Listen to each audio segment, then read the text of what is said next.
Warrior's mindset is about conditioning the mind, body, and spirit. It takes practice, commitment, vision, goal setting, determination, sharp focus, respect, and discipline.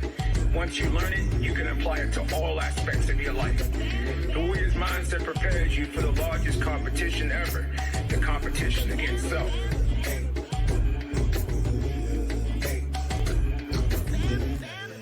Hello, everyone. Welcome to the Willie Bam Johnson's Warriors Mindset Radio, where it's all about digging down inside yourself, really trying to bring out the very best of you by using your mind, body, and spirit to overcome all obstacles and pitfalls that we all face, especially during this time. We know it's a lot bigger than just what we see, through the media. Everybody's struggling with a lot of things, but, we can bring about hope, and that's what this show is all about. We done had several great guests on this show. For the last couple of weeks. And we have another very great legend of the martial arts, legend of the films, and a hero of mine that inspired me as well, just like Bruce Lee and Ron Van Cleef and all those people. And his name is Grandmaster Carl Scott. Hello, sir. How are you? I'm doing well, sir. How are you doing? Thanks for having me. Hey, well, I'm blessed. I think anybody that know what, path you have tread for so many of us, it's just an honor just to be able to have you on the show. But for the younger audience and some of the new people out there, just give them a brief introduction on yourself. Okay. Well, I was born in Shreveport, Louisiana. I started my martial arts career at a tender age of 5 years old. And my first instructor was my uncle, who was a military man. And he started me off with teaching me Okinawa-style martial arts, Shotokan. And I moved from there and came to Los Angeles and started my Kempo and Wing Chun and a little bit of Jiu-Jitsu style and moved on from there. And what the other organizations you were you with any particular type organizations when you started out, or were you just like an individual just training all alone by yourself? No, I actually, after I left the training of with my uncle, I started training with Grandmaster Steve Muhammad. Oh, okay. That was my primary instructor coming up. I trained with him for many, many years. Yamashita, trained a little bit with him. Beyond Youth, so old school people. Some people may not even know. And Dr. McNeil, Jerry Smith, Clifford Stewart, under Ward, quite a few of my brothers here in the States, and outside of the States, I trained with some people in the Orient as well. Well, you're just pretty humble, man. I mean, you come from a lineage of martial arts that people just don't talk about. I mean, when I think about my lineage, with Master Brown and Tayari Cassell and so forth, but to look at, the lineage that you come from that helped you become the great martial artist that you are today. I mean, the beautiful thing about it, when we talk about Warriors mindset, they come up in the era of such great masters like Master Muhammad, Steve, with Donnie Williams, all those guys. I mean, that was, come on, man. I mean, by way of Jim Kelly and all these people, I'm on the right path, right? Yes, sir. And I'm sorry because I was speaking so much, I didn't even mention Pastor Williams. And he hear this, he'll let me have it when I see him. I mean, man, that gave the pathway for so many of us. You were. I didn't mean to cut you off. One more I must mention is the great Ron Chappelle as well. I don't want to miss him because I know he'll let me have it. Well, Nigel Benz, wasn't he like a part of what you guys were doing back then? Nigel was a very, very good friend of mine. Nigel helped me with a couple of books that I participated in and really helped me out in that regards. He was part of the BKF at that time. He wasn't necessarily training with us, but he did help the organization quite a bit in terms of publishing some of the material that we have out. Well, sir, can I just say the name, the Black Karate Federation?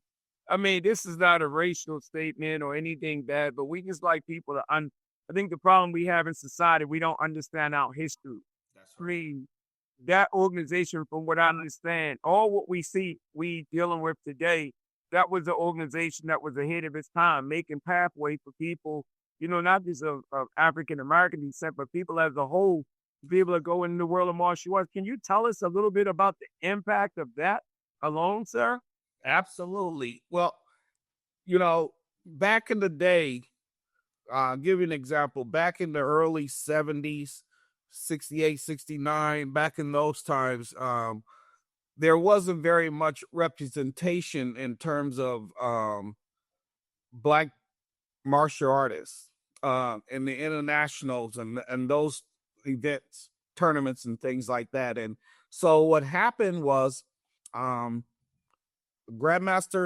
Muhammad and Jerry Smith and Cliff Stewart and Pastor Williams, they all got together and they said, we need to band together, and they created the BKF, Black Karate Federation.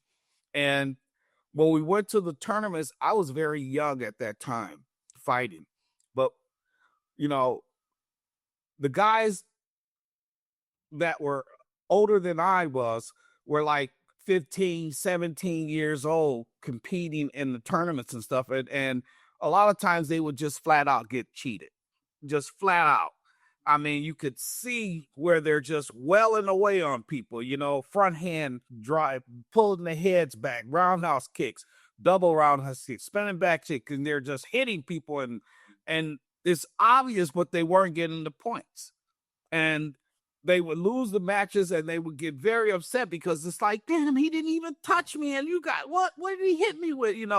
That type of thing. And they would have to come in. They would have to pull the guys down, settle down, said, just take it easy, because at that time you knew it was a racial thing. It was a racial situation, For me, I didn't experience it that much because, and I'm not trying to put myself like I'm the best, but I was so dominating out there. I mean, I was just dominating. I would not give them air to breathe. I'd be on top of them before they can bow, and I made no doubt that I won that match.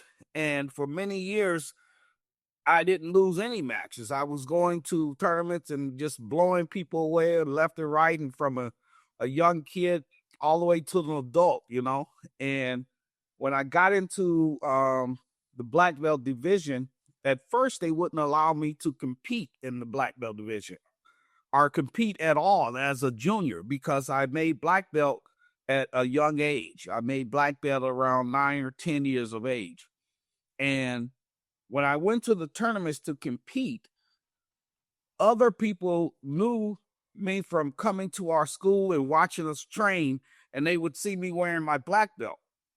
I get into the tournament, and of course, they wouldn't allow me to wear my black belt, so I stopped wearing a belt altogether. I said, I don't need to wear a belt if that's the case. And so they would stop me. They would not allow me to fight. And of course, Pastor Williams and those guys would come over and say, well, that's not fair. Why would you not allow him to fight? He's the same age as these guys. He's the same weight as these guys. Yeah, but he's a black belt. Well, then let him fight in the black belt division. Well, we can't let him fight in the black belt division because he's a kid. Well, that's the point. And so we had to deal with that for a long period of time. I probably went totally off of the question, but I'm just illustrating how things were at that time. No. I'm getting chills in my body, man, as you talk, because back then, when we talk about the warrior mindset, I often talk about what we do with the creation of Point MMA, and we say, are you technically ready? I say, well, all I'm doing is going back to how it was in the hood. Yeah. Back in the day, you come in a dojo, wasn't no one guy that was good. I mean, everybody was good. Every single person. You were 100% right. You walk in that school before you could take 3 or 4 steps. And don't come in there with your gi on. If you come in there with your gi on, you're not going to even get to the room. to put your bag up because somebody's gonna grab you. Come on, man, let's move, let's go. And we would do it from 7:30 in the morning until 2-3 o'clock in the morning. And I mean, literally, we would be, and people don't understand when I tell them, for over 50 years, I trained every single day, Monday through Sunday, every single day. And I would train from 8:30, 9 o'clock, go to school, come home, or wouldn't even go home. I'd go straight to the school, and my mom would be mad because I didn't come home. And she made one of the instructors there.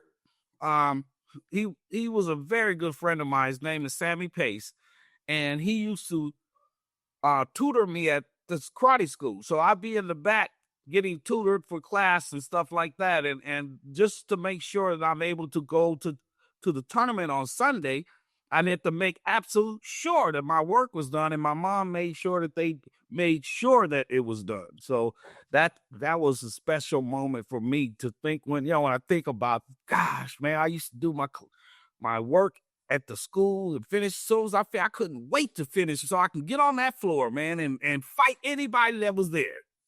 And you bring up 2 points, because when I say technically ready, and you correct me, sir, in the hood, there were no scrubs. Everybody had good technique. If you came in and you acted like a scrub, by the time you got hit a couple of times, your kicks had to be good in order to keep them from beating your behind. I'm correct? You are 100% correct. I'm telling you.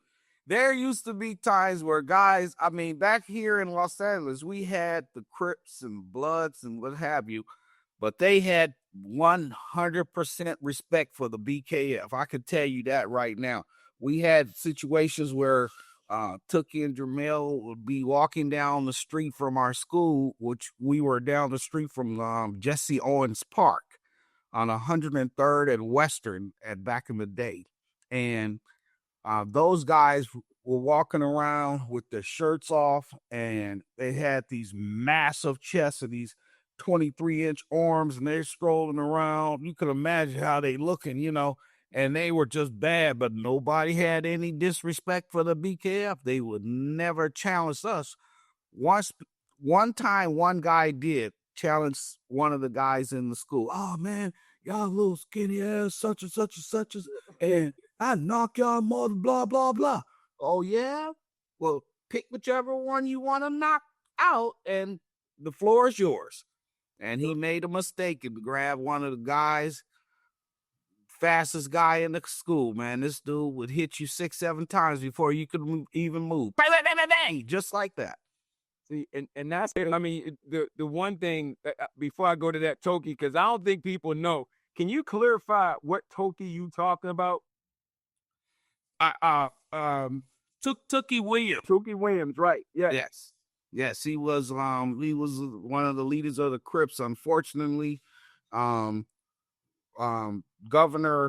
Schwarzenegger would not pardon him, and they executed him. And he was doing so well with children's books and things like that.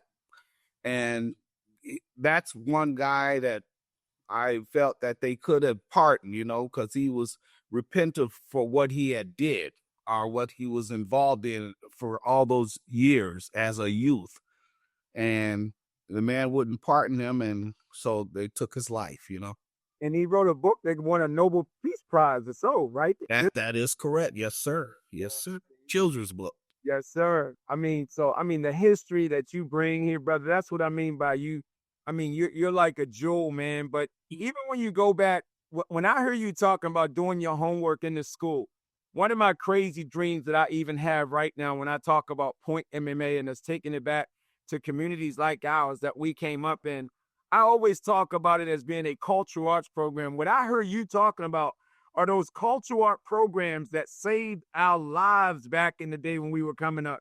Am I on the same? Can you tell? I don't think people understand it because they took that away from our communities. They did. powerful were those, sir? Those were extremely powerful. I'm telling you, I was talking with my wife just recently, and I said, they need to bring back some of the youth center programs. We used to have a youth center down the street from my home. Excuse me, there were 3 brothers that ran it, and they were hardcore. They would not allow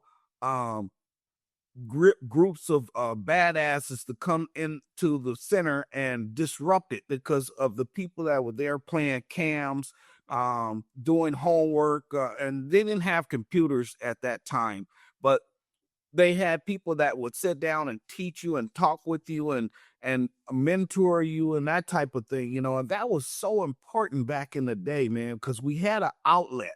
Now we don't have that outlet. We have no, you mentioned about raising and mentoring the youth at that time. I can remember back when we started a karate class in my brother's garage, and all the kids in the neighborhood would come over. We'd have rotations where we'd have 25, 30 guys standing outside of the garage waiting to get in line to do the training that we were teaching and doing. And that was something so special. To this day, I see guys that are in their 50s and they still talk about that, and they remember that, and they say, man, that saved our lives. That saved my life back in that day, man, because, when you guys had those karate classes, man, we were in those karate classes. It was fun. We had a good time. We didn't have time to go doing all the other stuff and getting in trouble or anything, man. And then we were strict at that time. My brother was very strict because he was older, and he would tell them, look, you guys have to go to class. You can't come and train if you're not going to go to class. Okay, so that was the incentive. All they had to do was go to class, or at least be in school. That will keep them out of trouble. And why do you think? I mean, it just seems like when people look at us coming from those communities, or they look at those communities, and we know that that's missing. But I mean, would you agree? I mean, I always tell people mine came from the respect. That's what my parents taught me, to always say, yes, sir, yes, ma'am. In the community, we looked out for each other. We could leave our doors unlocked. We shared. We did all the things that, for some reason, when the whole crack epidemic came in, it just robbed our communities of that integrity and those principles that I believe made you who you are, made me who I am. I mean, how important were those jewels? I mean, people look at it like we never had that, like the hood was, we didn't even call it the hood. Right. I mean, am I correct, sir?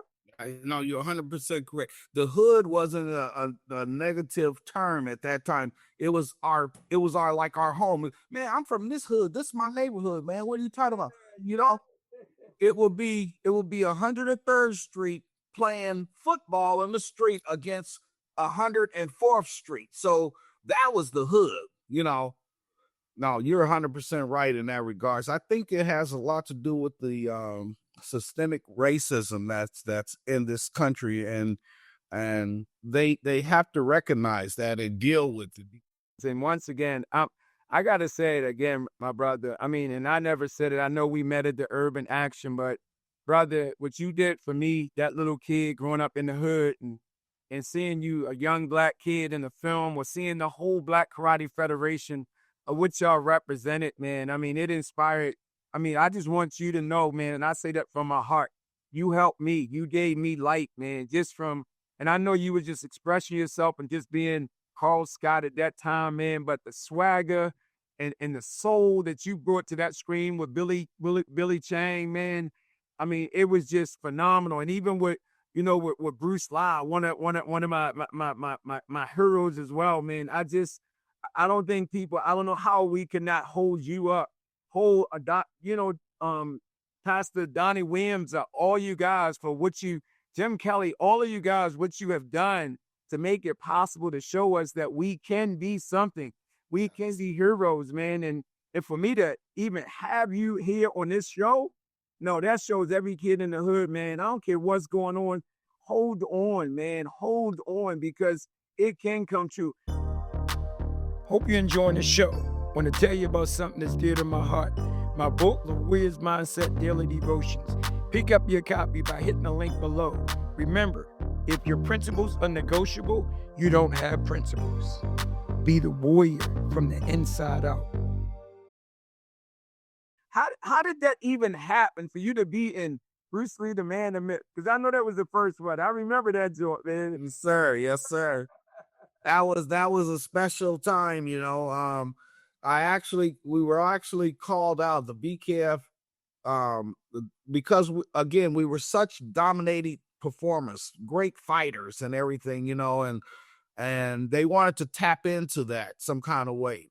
And they called a couple of our partners at the school, and they asked for some guys to come down to be extras. And we got down there, and they were not going to have me participate because I was too short. That's the same thing that happened to me with Enter the Dragon. I was supposed to be in the shot where when they come into school, but I was too short. So when I'm punching like everybody else, camera goes right over my head, you know, and so I'm thinking I'm in there, but I'm not in there because you can't really see me. It's just like it's a glimpse over me, whoop, like that. And so we get over to the school over in Hollywood, and one of the crew members decided that he wanted to challenge me. And the reason why is because the guys kept telling me, come on, man, show them what you got. Let's show them some stuff. Do some kicks, do some punches. You know, let them see that you got some style, got a talent. And so I started moving around. I didn't really want to do it because I wasn't that type of person. You know, I never put myself out there and like, look at me. No, I didn't do that, you know, and I was very humble. So, when the guys asked me, let me see this. And I said, sure. And I showed him, he said, come on, we can go. And I was like, no, I'm okay. Because I don't like getting hit. And if I get hit, it turns in from not sparring to let's do this for real, you know?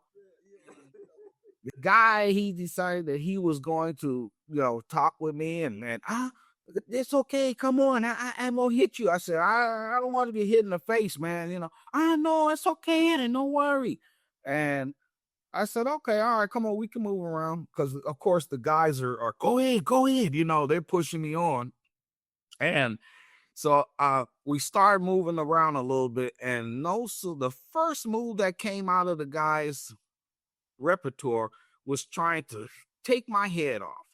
His first move. And I moved back. I said, oh, okay. And then I lit him up with, I don't know, maybe 10, 15 moves. I was all on top of him. And then I swept him, took him down to the ground, and I just kind of stood over him, you know, and gave him a chance to get back up. And the film crew, the rest of the crew were watching it after it started happening. And at that point, the director was like excited. Oh my God. Oh, you know, so they wanted to have me in. Now they want to put me in the movie now. They want to do something with me. So that's what happened. They put me in the front of the row, in the front of the row of the class. And you were just supposed to sit there and just look, not really do anything. And just from naturally me, I'm sitting there and he's talking and he's doing these gestures and speaking in Chinese. So I'm really not understanding him. And he's he's doing these gestures like he's showing a technique, like you block here and then you hit with this punch and that type of thing. And if you look on the film, my hands are folded in front of me and I'm shaking my head. I'm going, oh yeah, I get it. I understand. That was something that I decided to do, you know, to show that I understood what he was saying. And they picked up on that and they loved it. And right after that, after the whole thing was over, the shoot was over, they came up to me and said that they would like to talk with me further about doing some work. And that's how it got started. Brother, I mean, that sounds natural. See, that I think I call that's that soul. That's that urban spirit that lives inside of all of us. That when the world try to press us down, we find a way to come up throughout all the obstacles and circumstances that push us down. And you showed that, man. I mean, that's not because when I had a chance to go to China, and it's funny, I guess wherever we go, we always, when we show through our spirit and our humility that we can fight in our katas and movements, there's always somebody say, hey, can you do something with that? And you'd be like, nah, I don't want to do that with that, man. Let's just chill out. Because I had that summer experience when I was in mainland China in 1985 when I went there to train. But you went from there and you went to Soul Brothers of Kung Fu, man. I mean, right? I'm on point, man. I got them in order, and guess what? I ain't even have to read no book on that. Ask my friend. I know my history, man. What was Soul Brothers of Kung Fu like, man? That was, you got it in a little bit in there, man. Talk to me, man. Man, that was a beautiful, beautiful experience. That was actually my first major film doing work, and it was all new to me. The whole thing was new, but it was just so exciting and so fun, and I wanted to do more than what I was scripted to do, but they had the script already set the way that they wanted to do it, so it was nothing more that I could do. But they did give me a few good scenes, like for instance in the rec yard, the gravel yard. I mean, the same we, and I had the 6 or 7 guys that I fought on that one scene. I wanted to do more scenes like that because it would have given me, in my mind, it would have given me an opportunity to showcase more of my skills and my set, of my repertoire of weaponry and stuff like that. But it was wonderful. I had a great time. It was fun. Filming and it was beautiful, man. I went to a lot of little towns in Hong Kong that people that had never seen a black man in real life ever before in their lives, and I had villages that were following us and following me and wanting to just touch my hair and touch me, because the only thing that they had in reference to a black person was a bar, a thing of toothpaste that had blackface on it, and that was it. So that was kind of a trip situation. And I think that's another element that I think a lot of people don't get a chance to see. Are you still there, Master Carl? Still here. Okay. Yeah, I think because even when I went to China, because during that time, I think it was Hong Kong and mainland China was still separate. They were still divided. And I know when I had went there, they were doing the exact same thing because they never seen, a black person. But think about how far we didn't come, because now hip hop is is bigger in the Asian countries. Art form that was developed in the hood as a form of expression is bigger in Asia. Now, brother, help the world understand it. It was right, brother. You are so right, man. You think in that same village that I was in, I bet you if you go there today, they're playing hip hop music, they're dancing, they're doing everything that you see here in the States. And back in that day, they didn't do any of that. You are so right about that. Our culture it just, man, it's unbelievable. Yeah, but once again, you're a contributor of that. When we go back, I mean, I seen it a little bit in what you did during those times. But once again, you come up in an urban dojo, man, where you gotta have soul. If not, you gotta have technique. You gotta have swagger. That's just a part of the whole makeup. But when you went into a hard way, hard way to die. Is that the one with Billy Chung? Yes, sir. You're right. Hard Way to Die. Mm-hmm. Brother. Oh my God, man. When you talk about Bruce Lee getting us up in the seats. Yeah. Brother, you got us up in the seats, man. Man, that's amazing. Thank you, brother. Wow. Brother, the way they played that joint out, you know, with the family owning a piece of property where the man come and take the property, he go off and got a heel and sitting there doing exactly what we do in the hood, watching the master at a distance and emulating him to get, brother, am I on or what? Yes, you are 100%. That's exactly right. And you know, and that's exactly how it was at the school. It was, I was a sponge at that time because I could emulate anybody that was fighting, anybody. And they kept wondering, how do you do that? How you get this? Well, I watched you, man, and I learned, I saw you, I saw what you were doing, and I thought that I could do it, and I did it. Yeah.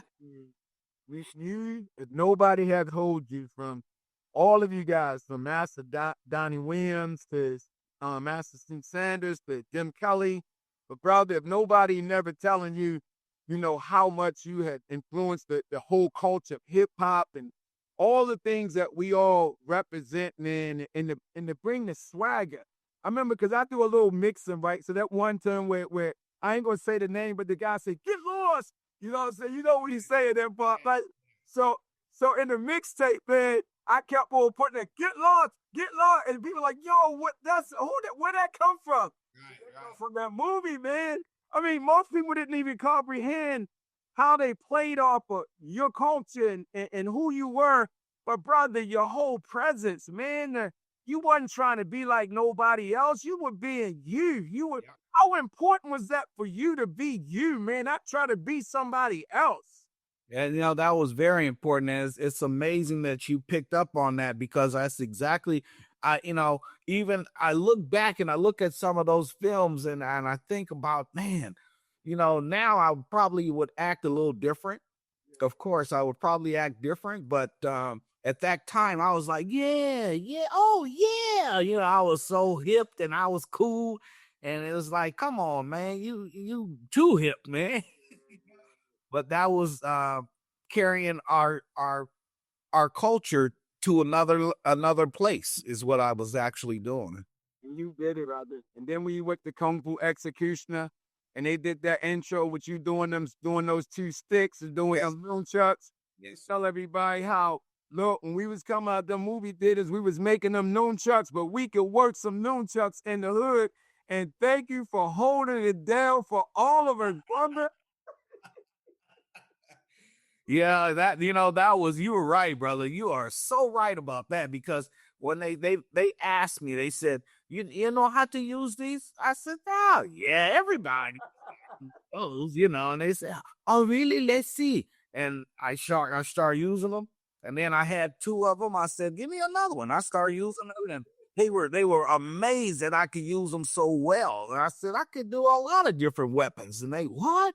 And then they start filming it, and to this day, man, people just trip out. They be like, dang, man, you work them new chuck them chickens, whatever you call them things, you move them was. Yeah. But man, Grandmaster Carl, I mean, and you can correct me here, and I was saying it to my students this weekend when we were when I was doing a boot camp.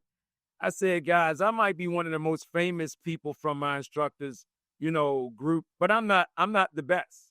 Right. One of the best. I ain't even going to claim that I was the best from the, because, it's like you could go out win a tournament and you come back, they're like, all right, let's see what you really are. You won a tournament, but the fighting in the dojo is something different. What you got? I mean, tell me what that experience like. I mean, how do you even, because so right now everybody gets so big-headed and want to be grandmasters and want to be the best, but you came up, brother, we came up in a dojo in the hood where they would turn the lights off and say fight. Yep. I mean, what, they just like fight? Yeah. Yes, you 100. Man, you got it right on the money. I don't know. It's like you were in class with us, okay? Because I was in the East Coast class. We was moving my spirit, brother. It's right. You're right. But that's exactly what it was, man. And that was also, and I mentioned to you that I was just so dominant in the tournaments. Well, you're right about that. I would beat all kinds of people in the tournaments. And then I get to the gym and some guy will come into the gym and want to challenge me. Hey, man, you did good in the tournament. That's what everybody talk about, but this ain't the tournament right here. This ain't no point fight. I said, no, it's not, man. This is the gym fighting, right? This is where we learn, Nah, this way you get your ass kicked. You come up in here. Well, I'm up in here. Let's get it on, Yo, that's right. Let's go. Fuck off. You couldn't be no chump. You had to, even if you was scared, you couldn't show it. Right or wrong, brother. I used to tell people they didn't understand. I said, you know what? The weakest fighter in our class will beat the crap out of you, man. I'm telling you, the weakest guy. And it's like, well, how he gonna beat me if he the weakest? Because everybody up ahead of him is some dominating individuals, and I'm telling you that flat out, okay? I mean, it's the saying, man, and I think that was a universal language in every community around the world. That truth, because of our spirit. This is not a racial statement, but we all, we just put our all into what we had. And I think a lot of it because we appreciated what we were getting. We understood what the art did for us. It was like music. It was like dance. So to execute that in a warrior mindset of fighting, man, come on, man. You couldn't come. And I tell people this, and I ain't trying to be funny, but I say, look, all those Oriental dojos that came to them hoods, once they got them brothers in there, and them brothers started sparring, it was like, who was leading the troop of the dojos then? It was the brothers. Tell the world what am I making this up? Well, I'm telling the truth, brother. You're telling the absolute truth, man. I'm gonna be honest with you. There were a few classes. I'm gonna give you an example just of recently. My kids I'm teaching my kids, okay, and they're maybe the oldest one in my kids' class is about 14, 15 years old. And all the other ones around 8, 9, 12, like that. And there's a group of kids that walk by our school in Gardena, and they're going to a taekwondo school, which is down the street from our school, the Warrior Method. And they're walking around with their orange or with their black belts and their brown belts like they are the crap, okay? Nobody can mess with them the way they're walking. And they just go by, and my kids see them walking by, and they're thinking, oh, when am I going to make that do? I said, well, you learn this technique, that technique, or you learn how to move. I said, those guys, they're not doing what you're doing. But they wear their black belts and their brown belts. I said, yes. I said, but you know what? I said, if they came in here and trained with you, they couldn't hang. I'm just being straight with you. And as sure as I'm sitting there telling them that, these kids decide they want to come walk through our door. And I invited them into this class. I said, oh, you guys are welcome to come and train with us anytime. Maybe we will. I said, yeah, any day, no problem. Okay, sir. I said, all right. So then the kids come back and they actually get in the class and wanted to train. They could barely even get through the exercise setup that we were doing. And talking about sparring, one of them decided the black belt, he just knew he was the best out of the group. So I put one of my little orange belts on him. And the orange belt wore him out so bad that his mother and his father came up to the school and asked me, what type of school am I running? I said, what are you talking about? I said, I run a very legitimate organization here. And they said, well, how come my kid came home and said that one of your kids beat him up? And I said, excuse me? I said, he sparred with one of my orange belts and he's a black belt, and I allowed them to spar. I can't help it your son didn't have the skills to hang with a little orange belt, So that was and I told the student, I said, you see now, why we work so hard? This is why we work hard, so that when people come into your class and they challenge you like that, you'll be able to stand up to them. And I also use that as a life lesson. I said, that's why you work as hard as you do to move forward in life, because you're always going to have adversity, and it's how you deal with it. And this is a learning point for you to learn to move forward and deal with issues that you have to deal with in life. Oh, Grandmaster Carl. First of all, that parent should have recognized, who you are. And I think that's one of the things that I think that we have a problem with. The history of what the African Americans have contributed to martial arts around the world and in this country. And if we don't find a way, and this is not a racial show, but this is a show about truth. Right. We didn't contribute to so much. When the reason why Bruce Lee registered to us because he had soul. He moved like us. You know what I'm saying? He had swag, and it's like you ain't have to say no more. And how do we have a world of martial arts where the leaders, you can barely see an African American martial artist leading the troops on the front line? You coming into the business meetings talking about business or talking about the authenticity. Come on, man, you a legend, man. Look at what you did. How come you're not invited to come and get a celebration or a special award, for what you did to make it possible for, because by way of the hood, there would be no martial arts in the suburban community. That's correct. You know what? I try to just stay humble, man, and as long as I can I inspire my people and all people in general, but I focus more on my people because we have been oppressed for so long. And like you said, this isn't a political show, and I'm not trying to be politically about everything, but the fact of the matter is we've been oppressed for many, many years, 400 years or more. We've had opportunities to move forward, but every time we move forward, there's a bomb that's dropped on us to keep us down. And, when I look back and I see some of these, like on Facebook, I see some of these guys that are getting awards for the contribute to martial arts. And I'm thinking, what the hell? And then I see them and they had their gi on and they had these orange belt, red belts, and these gold belts and all this stuff. And I just like, wow. And they can't do a thing, man. It's like, it's really sad. It really is, man.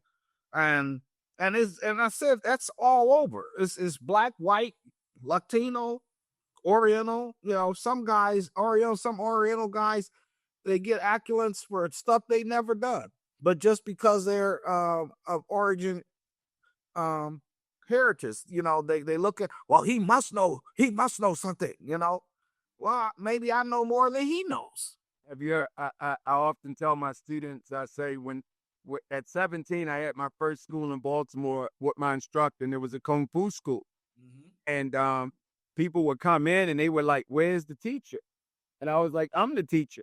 And at first it used to offend me because it was like, you can't teach. Where the Chinese teach at, man? Yeah. And I remember I would call my instructor because I was a young kid.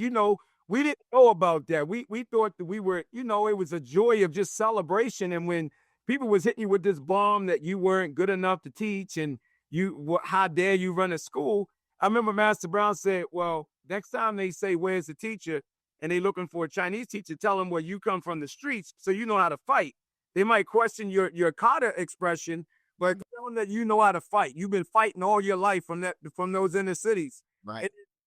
And I think that's what made me work kata even more, because when you look at an African-American martial artist, you don't think we can be an artist. You think all we can do is fight. Did you ever feel that way? It's like, look, I'm going to show you that my fighting transcends to my kata, my weapon, my acrobats, or whatever I do. I'm a complete martial artist. Have you ever felt that way, sir? Absolutely, I did. And that's why I decided I would go into kata competition, just to let them know, and weapon competition. And I would show them I'm all around, man. I don't just fight. I could be as graceful as the next guy, doing a crane move or some kung fu. And that's the other thing where, when I learned kung fu and I started training and doing kung fu, and everybody started tripping, what is he doing now? I would change my style right in the middle of the fight, and they'd be like, look at him, man, what the hell is that? And even at the school, some of the guys will be like, man, what was that you were doing, man? Wouldn't you start waving your arms like that? You start doing this and that. And I said, that was a expression of kung fu that we were doing. And, we had a brother, his name is Wild Man, and he was the kata man. He didn't do as much fighting. He fought, and he was a good fighter. He was a Marine, and he was a hell of a fighter, but he was even more of a kata man. And when he was doing a kata, you could look and see that he was literally fighting whoever he had in his mind, he was fighting them right there doing the kata. And a lot of people would laugh at him and think it was funny because he'd be, and he'd be expressing, doing Bruce Lee stuff out on the katas and performing them, but he would win. He would win, and they were like, "What the hell? Anybody could win if he can go in doing that." But even I had to give it to the judges because they saw what he was doing, and that was really special, man.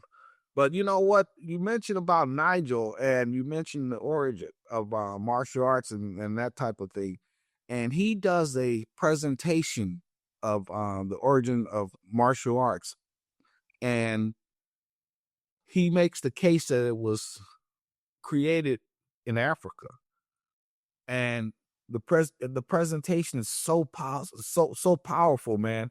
I had a celebration and award and celebration ceremony for a lot of my black belts and actually for my son, who I recently promoted also, and it was a beautiful, beautiful ceremony, man. I had Bob White and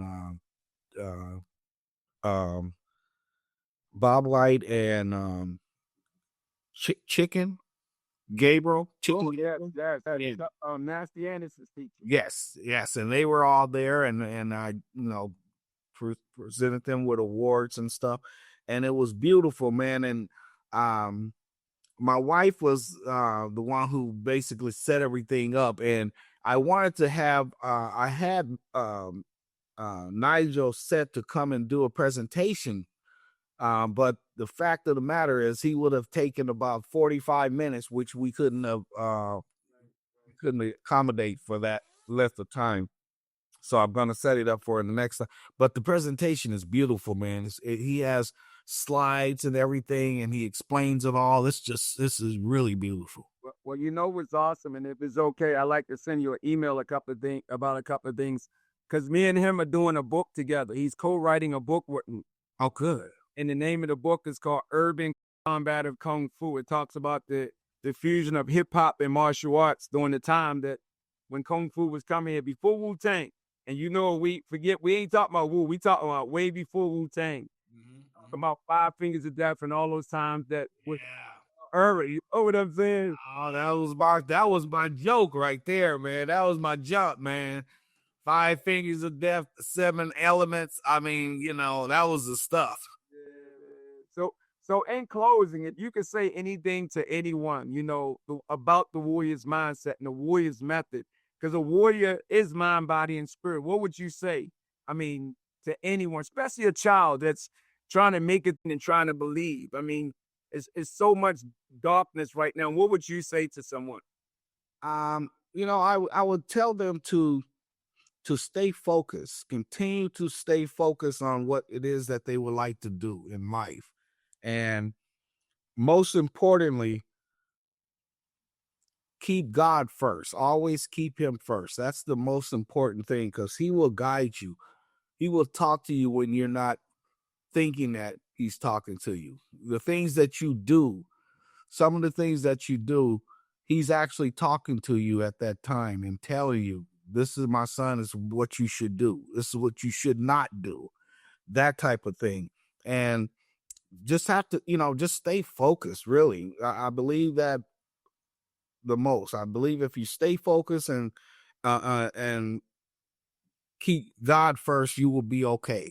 Thank you so much, sir. I mean, right now, man, these kids, they need some hope, man. What we see today is nothing compared to what you guys, did. It's like history repeating itself. So have a great day, Master Carl. Thank you again, sir. You as well. Have a wonderful day, and God bless you.